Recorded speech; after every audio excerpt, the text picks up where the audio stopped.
नमस्कार, news for nation देख रहे हैं आप। आपके साथ मैं हूं ऋचा शर्मा।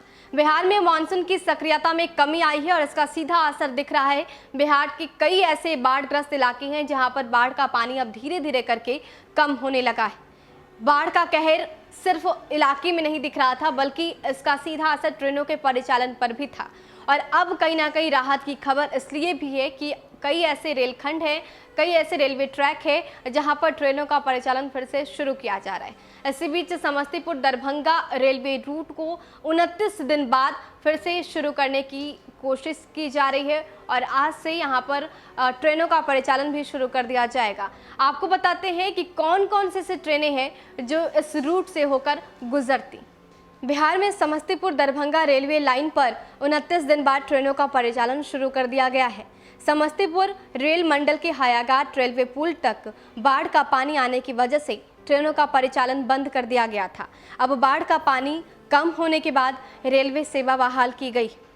दरभंगा से नई दिल्ली जाने वाली बिहार संपर्क एक्सप्रेस, जयनगर से अमृतसर जाने वाली सरयू यमुना एक्सप्रेस, दरभंगा से लोकमान्य तिलक टर्मिनल जाने वाली पवन एक्सप्रेस और दरभंगा से अहमदाबाद को जाने वाली साबरमती एक्सप्रेस ट्रेनें अब अपने निर्धारित मार्ग दरभंगा समस्तीपुर होते हुए चलेंगी।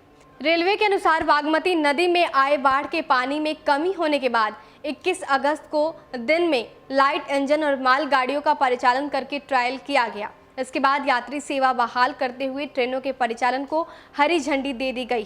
ट्रेन नंबर 02565 दरभंगा से नई दिल्ली जाने वाली बिहार संपर्क एक्सप्रेस, जयनगर से अमृतसर सरयू यमुना एक्सप्रेस, दरभंगा से लोकमान्य तिलक टर्मिनल पवन एक्सप्रेस और दरभंगा से अहमदाबाद को जाने वाली साबरमती एक्सप्रेस अब अपने निर्धारित मार्ग दरभंगा समस्तीपुर होते हुए चलेगी।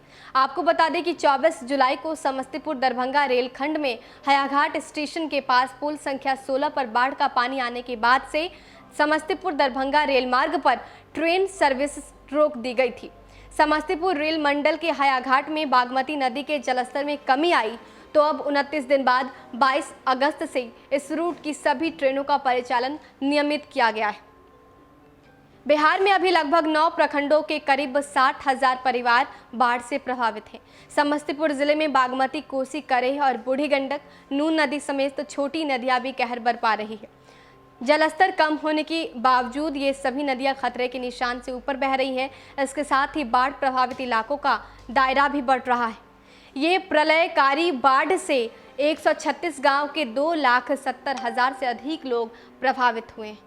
तो अब यात्री की सुविधाओं को ध्यान में रखते हुए इन रेलखंडों पर रेल का परिचालन शुरू कर दिया गया है और कहीं ना कहीं ये सभी यात्रियों के लिए एक राहत भरी खबर है। फिलहाल के लिए इतना ही। बने रहिए हमारे साथ और देखते रहिए न्यूज़ फॉर नेशन। नमस्कार।